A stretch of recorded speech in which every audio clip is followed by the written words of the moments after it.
Vamos então partilhar a palavra de Deus esta manhã.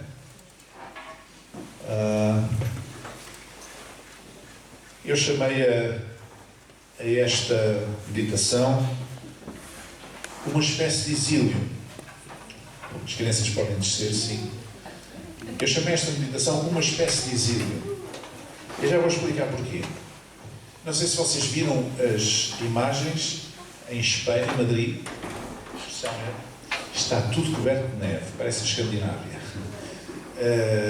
Aqui em Portugal tem havido uma onda de frio, pelo menos até quinta ou sexta-feira, que vai se manter, e nós precisamos tomar muitos cuidados. Há muitos irmãos que não estão connosco, com certeza, porque estão com receio, não apenas do vírus, que está assanhado também aqui em Setúbal. O Hospital de Setúbal já está saturado. E nós precisamos ter todos os cuidados, mesmo quando estamos aqui, quando vimos aqui à igreja, de não nos acumularmos uns com os outros, não nos aglomerarmos muito, e à saída termos um certo distanciamento, porque isso é importante para nós preservarmos a nossa saúde e a transmissão do vírus. Há pessoas aqui que, por exemplo, não estão aqui hoje porque estão a trabalhar, porque houve colegas que ficaram infectados e eles tiveram que os substituir. Há pessoas que estão aqui que estiveram também em contacto e, portanto, estão em confinamento. Portanto, as coisas não estão fáceis. A Inglaterra, na Escócia e penso na Alemanha também, é um confinamento total, já. Penso que vai haver em França também, noutros países, e em Portugal, eventualmente. Pensamos na próxima semana também. Então, eu penso que um dos efeitos desta pandemia é que nós estamos a viver uma espécie de exílio da Babilónia. Imaginem que nós não podemos, à semelhança do que aconteceu no início do ano passado, não podemos continuar durante algum tempo agora com os nossos cultos aqui presenciais, estamos uns com os outros, etc. E estamos na casa do Senhor. Nós vamos sentir um bocadinho como o exílio da Babilónia. E eu gostaria de fazer esta comparação e partilhar convosco alguns pensamentos sobre os quais eu estive a refletir, dos inconvenientes e das vantagens disso poder acontecer. Vantagens, sim. E para isso é bom entendermos o que aconteceu durante o exílio da Babilónia, as consequências desse exílio. Como é que isto aconteceu? Depois da Assíria, foi a Babilónia que se levantou como um grande império e começou a destacar-se. Um rei, Nabucodonosor, rei da Babilónia, veio, sitiou e conquistou Jerusalém. Prendeu o rei Joaquim, a família e toda a corte, levou os cativos para a Babilónia, juntamente com os ferreiros, os artífices, todas as pessoas que tinham profissões úteis para eles, que eles levaram, assim como a elite, não é? A elite da sociedade, e a população ficou mais pobre e envelhecida, o que ficaram em Jerusalém, na Judeia. Nabucodonosor saqueou o palácio real, levou os utensílios sagrados como despojo, como nós sabemos, por exemplo, o menorá, o candelabro, aquele candelabro judaico dos 7 braços, era de ouro, não é?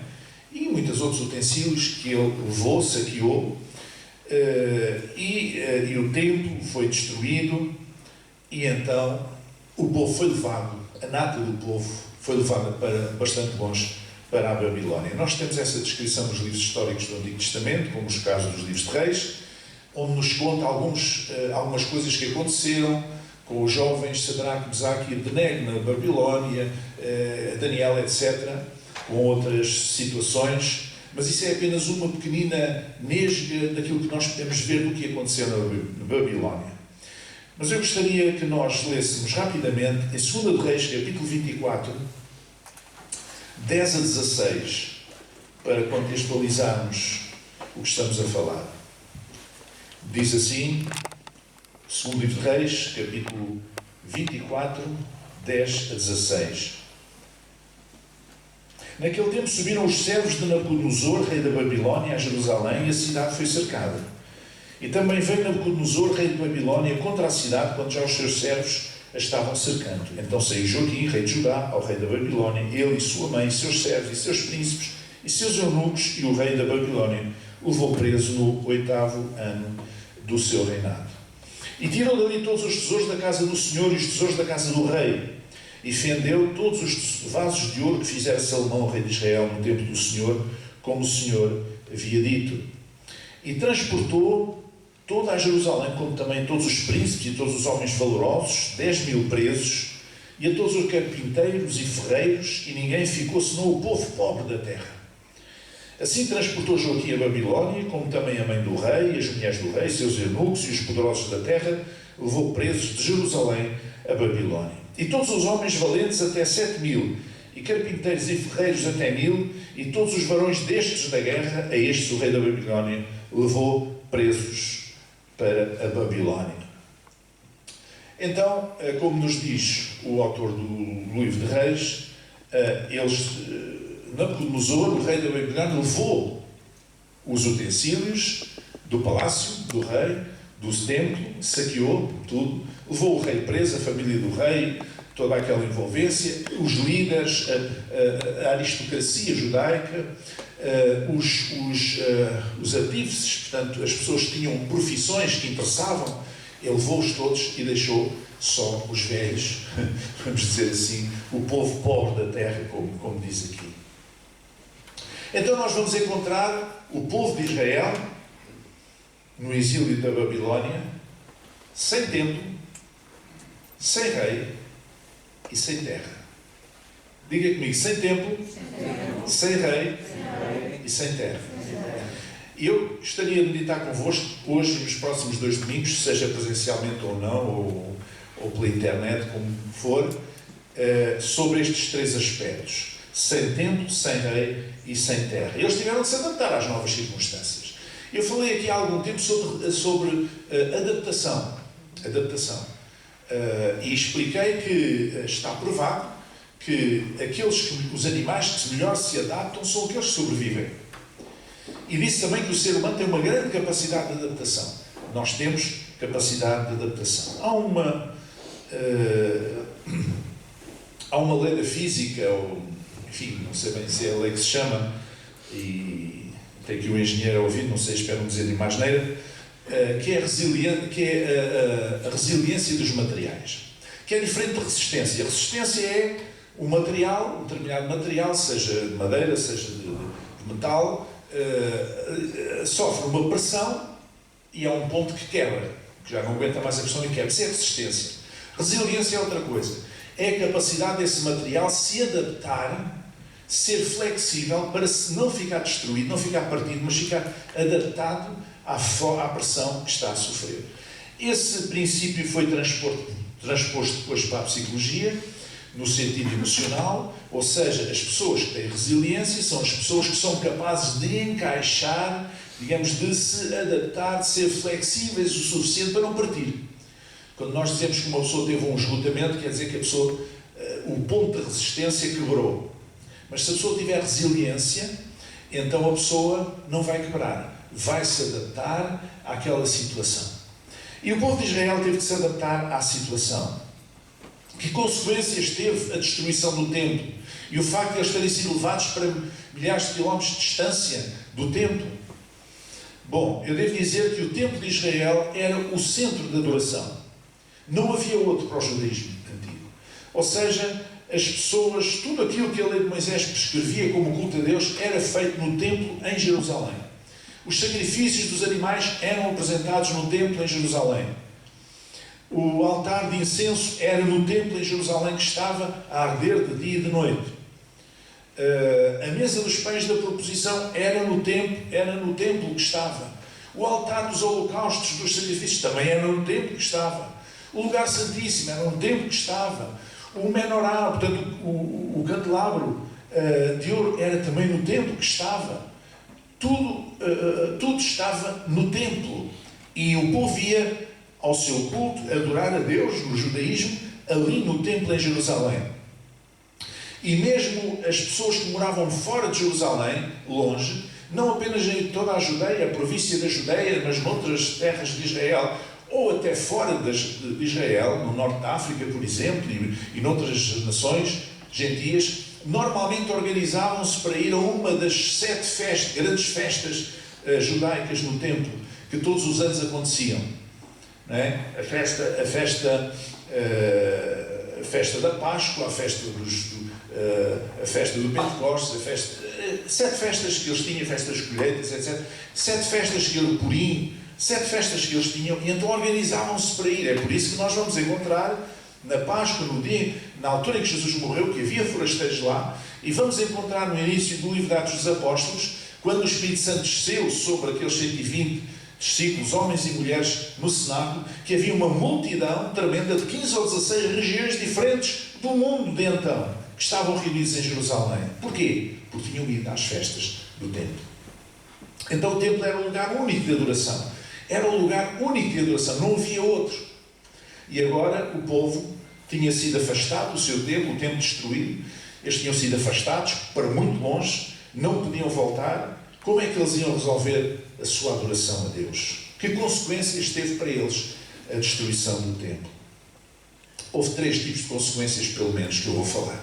A primeira é que os sacerdotes, que agora não tinham que oficiar, não tinham que apresentar os animais em sacrifício, não tinham que manter aceso o menorá de dia e de noite, não tinham que manter aceso o altar do incenso de dia e de noite, não tinham que fazer aqueles trabalhos do templo que competiam aos sacerdotes, ajudados pelos levitas.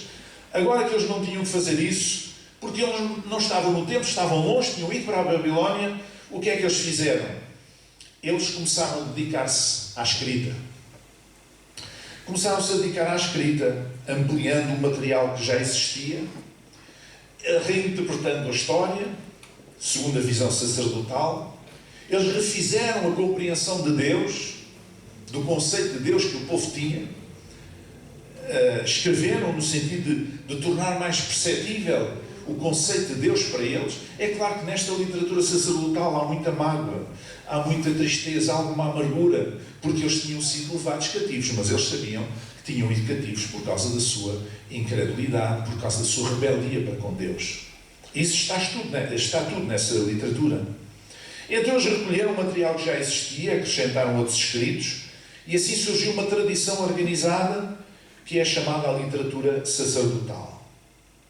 O que é que isto tem a ver connosco?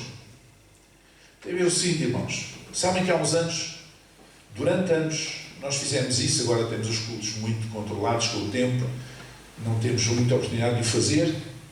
Eu concluí que uma boa parte dos irmãos, durante a semana, não lia a Palavra de Deus. E então eu comecei a pedir a pessoas para virem aqui ler um trecho da Palavra de Deus, sem explicações, sem mais nada. Palavra do Senhor. Porque pelo menos ao domingo ouviam ler a Palavra de Deus. Mas é triste que as pessoas ouçam a Palavra de Deus, ou só orem a Deus, ou estejam só apenas num ambiente de adoração, quando vêm ao domingo.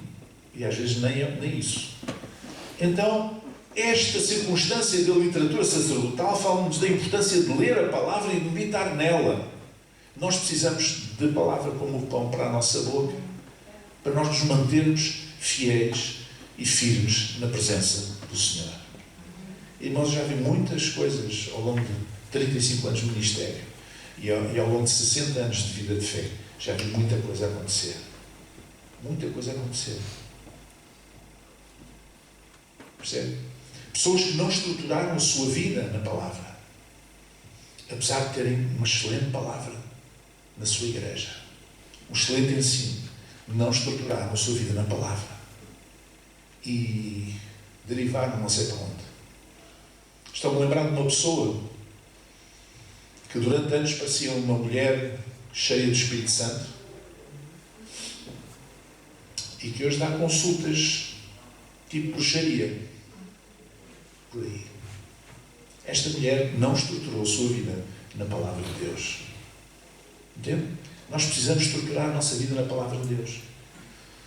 E os sacerdotes que agora não tinham os trabalhos do templo que os ocupassem, eles dedicaram-se mais a essa recuperação da tradição escrita da Palavra de Deus e a escreverem literatura de edificação, literatura de ensino, para que os judeus que estavam longe, entre uma situação de tristeza, desespero e de amargura, por estarem afastados da sua terra, por terem sido conquistados por um povo estranho, e por estarem afastados de Jerusalém e sabendo que, ainda por cima, que o templo estava destruído, para que eles pudessem manter viva a sua comunhão com Deus. Isto quer dizer que nós, na nossa casa, onde é que nós estamos, onde quer que nós estamos, nós podemos e devemos ler a palavra de Deus e meditar nela. Portanto, ter, digamos, comunhão com Deus, ter intimidade com Deus. Não é vir à igreja ao domingo que nós resolvemos essa situação. Nós precisamos nos alimentar da palavra de Deus.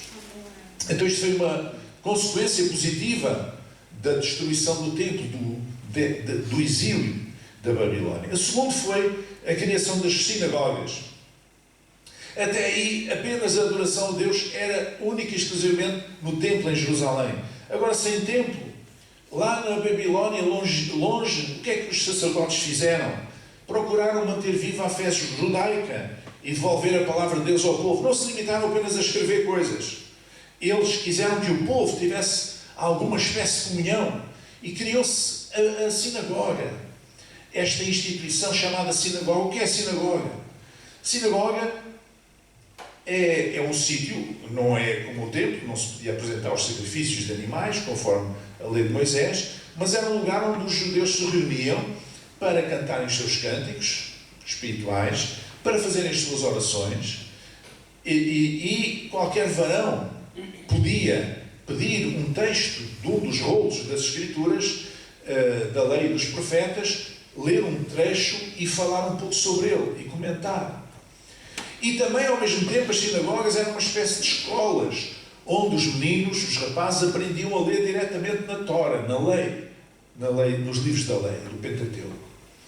Então, com isso, com a criação das sinagogas, surge a importância do livro e uma nova mentalidade que vai mudar os rumos de Israel. Ou seja, a importância do culto a Deus e de ouvir a pregação da palavra. Amém? Com a criação das sinagogas, eles, apesar do templo ter sido destruído e estarem muito longe no exílio, eles tiveram a oportunidade de ouvir a pregação da palavra. E agora deixe-me dizer uma coisa. Quando eles tinham o templo, eles não ouviam assim tanta pregação da palavra. Porque iam mais por causa dos sacrifícios. Porque a sua fé estava centrada nos sacrifícios. Iam por causa dos cânticos que os sacerdotes cantavam nas escadarias à entrada, os salmos musicados. Era isso que os interessava, era isso que atraía as pessoas para irem lá. Não havia muito tempo para ouvir, ler a palavra, para meditar nela. E sabe o que é que aconteceu? Quando Ciro, mais tarde, anos mais tarde, depois permitiu que o povo voltasse, Esdras, Neemias, e o povo voltasse a Jerusalém para reconstruir os muros da cidade e para reconstruir o templo, o chamado segundo templo. E quando descobriram os livros da lei e começaram a ler ao povo, o povo estava assim, e estavam horas ali a ouvir, ler, e as lágrimas a correr pela cara abaixo, porque há muito tempo que eles não ouviam ler a palavra de Deus. Mas nas sinagogas eles tiveram a oportunidade, digamos, de ter contacto com a palavra de Deus, de fazer as suas orações, de cantar os seus cânticos. Os babilónios chegaram ao pé deles e perguntaram: cantem lá o vosso folclore, cantem lá as vossas canções, vocês têm canções tão engraçadas lá na Judeia, cantem lá. E eles, o autor do Salmo 137 escreveu: junto aos rios da Babilónia, pendurámos as nossas harpas nos salgueiros e chorámos. Pedem-nos para cantar os hinos da nossa terra. Mas como é que nós podemos cantar os hinos da nossa terra se o templo foi destruído, se a cidade foi destruída, se os muros foram destruídos? Como é que nós... Se eu me esquecer de ti, ó Jerusalém, que aconteça esta desgraça e esta e mais esta. Eles não tinham vontade de cantar. Mas nas sinagogas, onde estavam entre eles recomeçaram a cantar os seus cânticos, a fazer as suas orações e a ter contato com a palavra de Deus. E sabe uma coisa? Com a reconstrução do templo, do segundo templo, as sinagogas não desapareceram. As sinagogas permaneceram. E em todo o mundo, mesmo no mundo gentil, onde havia judeus, havia sinagogas. E até em Jerusalém havia sinagogas, diz o livro de Atos dos Apóstolos. Havia sinagogas em Jerusalém. Portanto, esta instituição foi criada quando o templo desapareceu, centrou a adoração do povo de Israel na palavra de Deus e na comunhão e fez com que eles voltassem à palavra. E depois isso permaneceu durante os tempos. Isto diz-nos a importância do culto a Deus e de ouvir a pregação da palavra de Deus. A sinagoga era o local onde eles podiam não apenas ensinar os seus filhos a aprender a ler, a ler nos livros da lei, na palavra de Deus, mas ler a palavra de Deus e explicar a palavra de Deus e orar e cantar os seus cânticos. E finalmente, há um outro aspecto que eu gostaria de destacar, que é o conceito do verdadeiro templo. Eu na sexta-feira falei um pouco nisto aos irmãos. No princípio da igreja, os cristãos estavam divididos em dois grupos: os que seguiam o culto judaico do templo, chamemos os ortodoxos, e os que pensavam a comunidade cristã como o verdadeiro templo espiritual, que eram mais aqueles que vinham de outras realidades, de outras culturas, que vinham de fora e, portanto, não valorizavam tanto o culto no templo. Estevão morreu por causa disto. Morreu porque ele fez uma pregação onde ele terminou dizendo, é verdade que ele foi culpabilizando os judeus pela morte de Cristo, mas terminou dizendo que Deus não habita em templos feitos pela mão dos homens. Ele estava apenas a citar o Antigo Testamento. Ele estava a citar as Escrituras. Mas ele disse isto de uma maneira que eles sentiram como que uma acusação. E a seguir ele foi martirizado por causa disso. Porquê? Porque ele desvalorizou, digamos, a importância do culto no templo de Jerusalém, dos sacrifícios e toda aquela parafernália que Deus tinha entregue a Moisés nos dias do deserto como uma prefiguração daquilo que havia de ser a fé no futuro. E é por isso que João Batista, quando Jesus aparece no palco da história, diz: eis o Cordeiro de Deus que tira o pecado do mundo. Como que diz, os cordeiros, os animais que eram trazidos ao sacrifício, de acordo com a lei de Moisés, cessaram. Não é preciso mais isso, porque Jesus entregou-se a si mesmo por nós. Ele é o Cordeiro de Deus que tira o pecado do mundo. Portanto, a Ele ouvi, prestai-lhe atenção. Importa que Ele cresça e que eu diminua. Amém? Então, o conceito do verdadeiro templo começou a fazer alguma escola, algum caminho no meio do povo. O povo do antigo Israel, exilado lá na Babilónia, começou a compreender que podia louvar a Deus, mesmo longe do templo de Jerusalém. Que podia buscar a Deus, mesmo longe do templo de Jerusalém. E compreenderam que realmente eles próprios poderiam ser o templo de Deus, o templo espiritual. E o apóstolo Paulo diz mais tarde que, de facto, o templo somos nós. O templo é a igreja. O templo do Espírito Santo, o templo de Deus, é a igreja. Isto aqui é apenas uma casa onde nós nos reunimos para estarmos juntos, por causa da coinonia, da comunhão, da importância da comunhão. Ou quão bom e quão agradável é que os irmãos vivam em união, em unidade. A unidade é sempre realçada nas Escrituras, é sempre louvada, é sempre honrada nas Escrituras. Amém? A comunhão, estarmos juntos, nada substitui isto. Nada. Amém? E portanto, o facto do templo ter sido destruído e agora o povo estar longe e estar sem templo. Eles estavam num sítio muito interessante. Estão a ver aqui, a Babilónia era mais ou menos isto. Isto é uma ideia. Fala-se dos jardins suspensos da Babilónia. Devia ser uma cidade muito bem desenhada. Vocês veem aqui as linhas retas, veem o verde, veem as construções. Isto é muito mais belo do que Jerusalém, que era uma cidade antiga, feita toda torta e não sei o quê. Sem dúvida. Mas não era a terra deles. E o facto de estarem longe do templo, eles que tinham aprendido que o templo era o centro da adoração, era onde eles levavam os animais, era onde se fazia todos os anos aquele sacrifício anual, no dia do Yom Kippur, o dia da expiação, em que havia um animal que era sacrificado em nome de todo o povo de Israel. E o sumo sacerdote invocava o perdão de Deus, o perdão dos pecados do povo, naquele dia, daquele ano que tinha terminado agora, e depois ia se iniciar outro. Então, era aí que eles estavam habituados a adorar a Deus e pensavam que era apenas aí. A destruição do templo de Jerusalém, por estranho que pareça, acabou por valorizar a leitura, a meditação e o estudo da Bíblia, o estudo da palavra, assim como a pregação da palavra de Deus.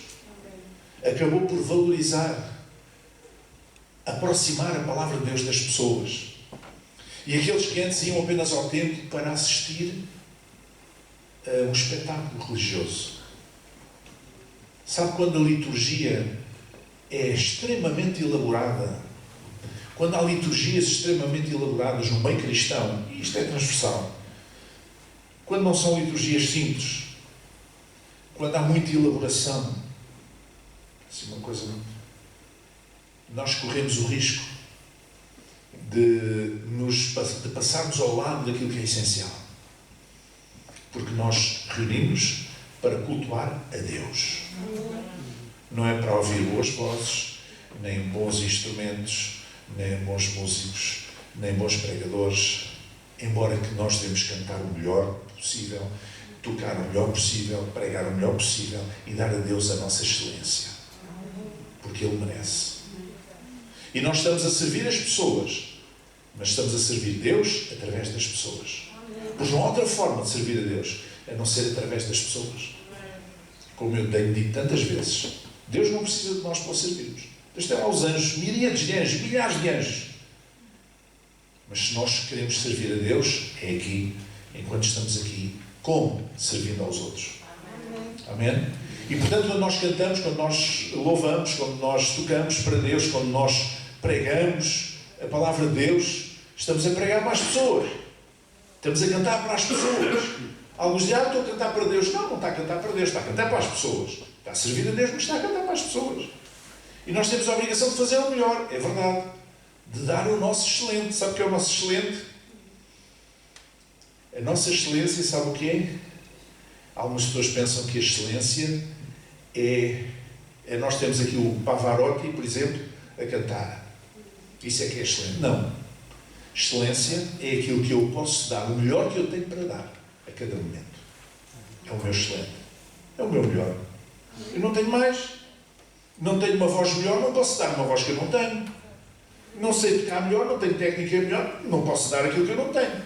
Posso melhorar, posso ter aulas de canto, posso ter aulas de música, de instrumento, posso preparar melhor para pregar, não é? Posso sempre, mas a nossa excelência que temos para dar a Deus é aquilo que temos a cada momento de melhor. E é isso que Deus exige. Não é que tu dês qualquer coisa a Deus, é que tu dês o melhor que tu podes dar a Deus. E esse melhor pode ser melhorado, passa a redundância. Pode ser aperfeiçoado através do teu trabalho. Amém? Então o povo de Israel, apesar de estar longe, estava sem templo. Mas o facto de ter desaparecido o templo do seu horizonte fez com que eles voltassem para a palavra. Fez com que os sacerdotes se dedicassem a escrever e a preservar. Partes que temos na Bíblia hoje foram preservadas por eles naquela altura. E nós temos hoje na Palavra de Deus textos que eles escreveram. A criação das sinagogas foi tão importante que depois ficou para a história e ainda hoje existem as sinagogas. Em Lisboa existe uma sinagoga, no Porto existe uma sinagoga e outras. Elas permaneceram, não é? E sobretudo esta questão do conceito do verdadeiro templo, que se os judeus não apanharam profundamente este conceito, os cristãos aprenderam. Aqueles que inicialmente achavam que o culto tinha que ser o culto em Jerusalém, os ortodoxos, os cristãos de início, mais ortodoxos. E os outros, que eram os mais chamados os helenistas, tinham outra visão e que diziam que é o caso de Estevão, de Filipe, etc., que diziam que o templo, que afinal o templo não era essencial. E tinham uma visão de que o templo de Deus, o verdadeiro templo de Deus, era um templo espiritual, era constituído pelos cristãos, pela comunidade cristã. Eles acabaram por se fundir, digamos assim, numa única realidade que é a Igreja, mais tarde através do ministério do apóstolo Paulo. Porque o apóstolo Paulo era um homem com o mundo, era um homem que era cidadão romano, era um homem que conhecia muito bem a cultura helénica, tinha nascido no estrangeiro, fora de Israel, mas ao mesmo tempo era fariseu de fariseus, como ele diz, hebreu de hebreus, como ele diz, tinha aprendido aos pés do maior mestre do judaísmo daqueles dias, Gamaliel, era um judeu convicto, até à sua estrada de Damasco. E quando se converteu a Deus, ele juntou os dois mundos. E a Igreja pôde compreender que é composta por judeus, vindos do judaísmo e vindos dos gentios, que se converteram a Cristo, e de ambos os povos, como diz a Bíblia, Deus fez um só povo.